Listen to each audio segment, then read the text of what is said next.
Welcome back to Out of the Rough. I'm joined by my good friend John Klymshyn, Coach K as they call him, and we're talking about the 10 tasks for today. We're going to expand upon that, but real quickly, author of The Ultimate Sales Manager's Guide and How to Sell Without Being a Jerk. I love throwing those in there. I love that title. Thank you very much. So let's talk about the business generator. Moving conversations forward. You've always been about moving conversations forward. And the first part of this worksheet you recommend salespeople have is goals. Absolutely. And I'm a big fan of doing things in groups of 3, 5, and 7. We don't know why, we just know. And when I say we, I'm talking about neuroscientists and I who hang out on the weekends together.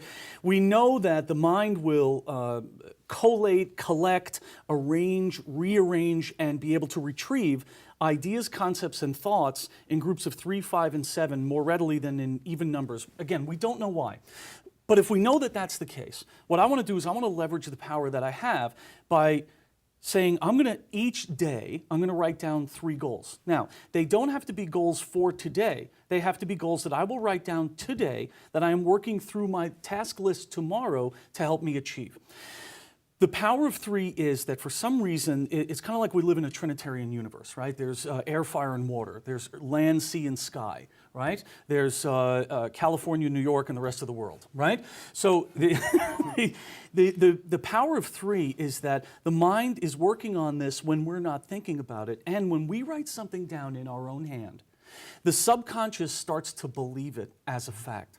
So this is why a goal has to have an end net point measurement, whether it's a date, a time, an amount, something. When people say to me, I want to make more money next year, that tells me they have no idea what they want to do. But if they say they want to make $300,000 by December 31st, 2015, that gives you something immeasurable. Absolutely.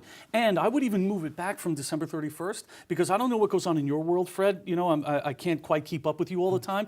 But the rest of us here on planet Earth, us mortals, what we have to do is realize that the selling year ends the Friday before Christmas. The final Friday of this year, 2014, is December 19th. So what I ask people to do is, you want to have a number that you've earned this year? Here's what you do. Write down that you're going to earn that number by noon on Friday, December 19th.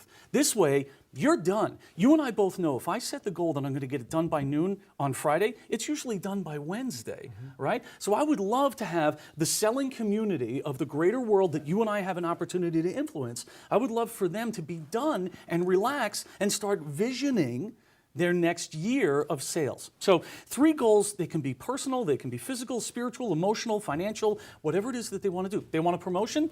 By when? I want to know by when. So what 3 goals does is it says, okay, if these are my 3 goals, what makes most sense for me to invest my time in tomorrow? And those are tasks. And those are the tasks. And I want to limit that to 10. Now I said that things work in odd numbers. That's true. The power of 10 is that it has an end net point. There are 10 tasks that you're going to work towards today to hit those goals. And we also know, there's a very old saying that says, work will expand to fill the time allotted for it. When my kids were in school and they had a paper due 3 weeks from today, guess what? They would start it on Thursday when it was due on Friday. If they would have started it Tuesday of 3 weeks ago, it would have been done well in advance. But they keep burdening it and adding to it because they're lacking focus.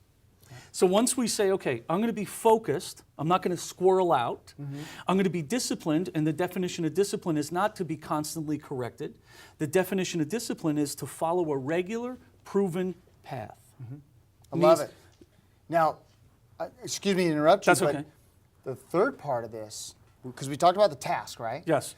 Was the call burst. And I want to get that in because the call burst, there seems to be call reluctance to even call your aunt to let them know what you do sometimes, right? Or Absolutely. Or a family member.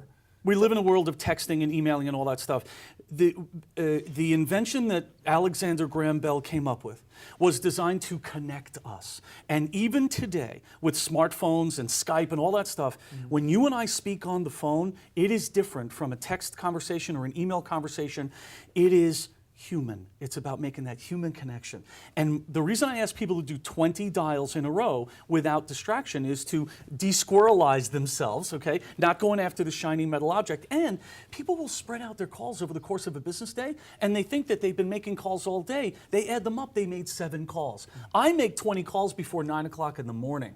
And guess what? That means that 20 people have heard my name, the name of my company, and some portion of why I want to move the conversation forward with them. So So voicemail is great, fine, and wonderful. It doesn't mean that you didn't connect with them. It means that you're moving the conversation forward. So sit down tonight with your calls for tomorrow, plan them out. Even if you only get 16 or 17. Why? Because you and I both know by the time I've made the third dial, I think of 4 or 5 other people I want to call. Right. And what I've found in building sales teams all across the country, and now I've expanded to the globe, I'm working in Dublin next month and Toronto in the first quarter of next year. This is transferable or portable data. The 20-call burst is a 45 to 90-minute exercise. And that is the larger bulk of calls that any salesperson is going to make in a day. So guess what? They got all day to email. They got all day to socialize. They got all day to, oh my gosh, maybe they'll actually get face-to-face with a customer and grab them by the throat and wrestle them to the ground and take their money, which is a beautiful thing. You know what I love about it, and we're just about out of time, is it creates cosmic energy. You taught me that in 08, where when you're doing things, things just happen. Yes. You know, when you're out there in the world and the universe just sees it, they embrace it, and great things happen. So, Coach, how can those get a hold of you? Online? Email me, john@klymshyn.com, and you can Google how to spell that. Well, it'll come up on the screen. It'll come up on the screen. That's a beautiful thing. I'm on LinkedIn. I accept virtually every invitation. Why? Because I want to expand the network. I post on LinkedIn about 7 times a day.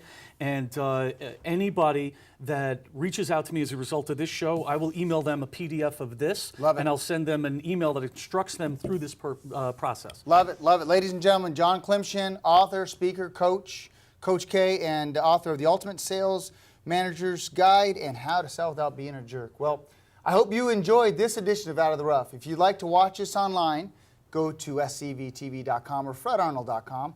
If you want to suggest a great guest like John, email me, fred@fredarnold.com. I hope this information gets you out of the rough and into success. Until we talk again, make it a great day. Bye-bye.